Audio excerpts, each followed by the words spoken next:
Эми сүннөт урматтууган тамакты некла жейле турган нерсени айыбын ачпайбыз. Анан ирип калыптыр, ана тузду көп кошуп коюптур, төттө сумсак болуп калыптыр, жакшы пишпей калыптыр, сууду азыраак куюп коюптур. Буга окшогон нерсесинин бирөөсүн дагы эмне кылбайбыз? Айтпайбыз. Кана саллаллаху алейхи вассалам ла юайбу маъкулан, кана ида а'жабаху акалаху ва илля таракаху. Пайгамбардын адаты, пайгамбардын кулук мүнөзү ушул эле, жакса жейт эле, жакпаса унчпай коет эле. Айыбын ачпайт эле урматтууган. Тузду экендейбиз, бир адамга тузду жагат. Түшүнтү? Сен тузду аз жейткенсиң да. Эмне дейсиң эми? Ошондон урматтуу тууган, мунун негни айыбын ачпашлык пайгамбардын сүннөтү. Биздин жашоодо ушул нерсе болбогондуктан үйдөгү көп уруш тополоң жаңжал ушунан чыгат да. Нормально пиширбайсыңбы, катынга бакырасың. Урматтуу тууган, бир доор, бир заманда жашап атабыз. Пайгамбардын сүннөтү ушул эле. Жакса жейт эле, жакпаса жебейт эле. Аял заты, эч бир аял заты менин тамагым жаман болуп калсын дебейт. Ошол эркектин жумушуну бүтүрөм деп пиязны күйгүзүп алат, эркектин баласыны карайм деп, үйүнү тазалайм деп туруп, эмне тузуну көп кошуп алат, аз кошуп алат, кошпой калат, эркектин себебинен урматтууган. Качан эркек ага окшогон майда чүйдө нерсеге кийлигишпей турган болсо, аял заты өзүнө өзү оңоло турган да.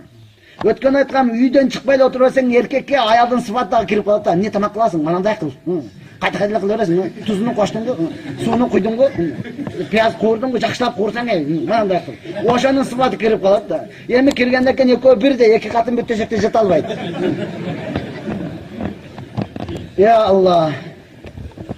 Андан кийин урматтууган, сүннөтү эмне кылабыз? Жешлик өзүнүн алдыдан жешлик сүннөт.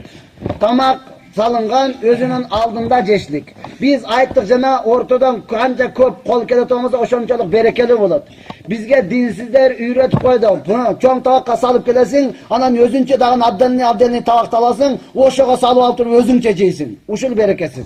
Пайгамбар саллаллаху алейхи вассаламга достору сахабалар келип айтты: "Эй Аллахтын элчиси, биз тамак жеп атабыз, бисмилла менен жеп атабыз, бирок курсагыбыз тойбой жатат." Дегенде пайгамбарыбыз ойлонуп туруп айтты: "Эмне силер жалгыз өзүнчө жеп атасыңарбы?" депчи. Ооба дегенде мына ошонун себебинен деген. Бизге ошондо үйрөтүп калды, салып келет, ойто тургандан анан өзүңчө алып салып аласың, ортодо эмне жей бер, унатпаган кимдин канча жегени билинбесин. Ар бир адам акыбалы ар кандай. Сен кайра салып карасаң, баягыны отурат, уялганыңдан эмне жебейсиң да, болду, Кудайга шүгүр, сонун болду деп кайрап шилекен куйда отурат. Ошондон пайгамбар сүннөтү ортого келсин, машалла, бизде 3 бара, 4-4төн карабыз деген ушул эң жакшы пайгамбардын сүннөтү. Ошентип алып туруп ортодон жейбиз. Албетте каалаган жериңден терип жесең болот, мөмө жемишти. Конфеттер чачылып коюлат, мөмө жемиштер коюлат, ошонун каалаганыңызды алып жешлик бул уруксат. Тамакка келгенде өзүңүздүн алдыңыздан, башка бир жерден эмес. Ya Allah, mına oşente urmattığın özünün adetlerini kılasız, toluk men. Andan keyin adevi, sen jep jatkan uçurda canındagı adamdın oğuzunu karaba. Bullaga adeptүүлүктөн. Jep atkanda oğuzunu karaba, çaynap jutup ataba, jönüne kirgizip ataba. Bir adam kara urmattığın, bir adam jaş degende, bir adam tişi tüzüp kalgan, çünkü bu, ol eptep, maydırap, kıskazı eptep, kursaktın toygozun hareketini kılat. Ошонтон оозуну карабастан алдыны карап отуруп жешlik бул пайгамбардын сүннөтүдөн, пайгамбардын адебиден урматтуу тууган. Адеп акылык. Андан кийин ошол эле тамак жегенде урматтуу тууган, Ya Allah, dağın mustahab neselelerini ayttır. Ve hu eyyamsika kavla şabağa. Jana ayttık, toyuştan aldın, özünüzdü toktatız. Emi içe turgan, içim jeşlikti ayttık. İçe turgan nesele kelgende urmat tuğan, anda dağı Bismillah'ını aytı içesiz. Bismillah'ını aytı 3'e bölü içesiz. Çünkü Peygamber aytkan, tö su içkende içpegile degan. Tö kandayca bir başını salganı menen oşol 40 litrede kirgizmeyince başını kötörmeydi degan. To'liq 40 litr ko'targandan keyin boshni kesib, "Voh" deb qo'yadigan-da. Bu hayvonning sifati hurmatdan. O'shanda mo'minning sumanning sifati qancha isingcha bir ich bismillahni aytib, qayradan ol, qayra ich, ana 3-chisida ko'tarsang bo'laveradi. Ma'qul 3ga bo'lishamiz. Andadagi wala yashrabu qa'iman, tik turib emas. Wala mustajan, jatib olibdagi jambashtabdagi emas. Bu adepsizlikten. Ma'qul, uşunchalik dengel ketdi, sharg'osam unda qo'yib qo'ygan, o'sha yerda tik turib olib javob ketaveradigan, u studentlar. O'shandan hurmat tuğanlar, jeysingmi o'tirib, deb payg'ambarning sunnati. O'tirib jeshlik. Bu ne payg'ambarning sunnati? Jatib olganda, tik turganda bu densoqqa ziyon ekan.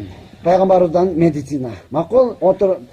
Ваянзуру филкузи кабашыр. Бирок ичиштен алдың сүннет, ошонун ичини карап кой бер. Берсе де шат көтөрө бербей. Макулбу? Ичини кара, сахар салдыбы, кант салдыбы, уу салдыбы, эмне салды? Эмне түшүп калды ичиге? Ошону кара, урматтуу тууган.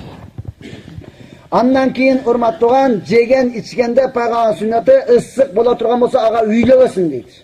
Муздагыча сабыр кылып туруп турсун. Пайгамбар ысык тамакты жегенди жек көргөн. Түшүндүңбү?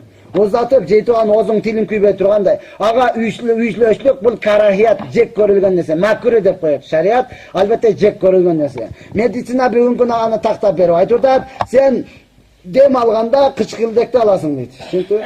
Чыгарганда көмүртек чыгат. Ошондон ал үйлөгөндө көмүртекти агартып, өзүң уу даярдап атасың деген. Пайгамбар салам сүннөтү. Качан ошондон жаш балдарга бергенде дагы үйлөп беребиз, анан чат тез жетип коебуз. Анан балам ооруп калды, балам кырстап атат. Ошентсең анан сен балаң оорубай кимдики оорусун анан?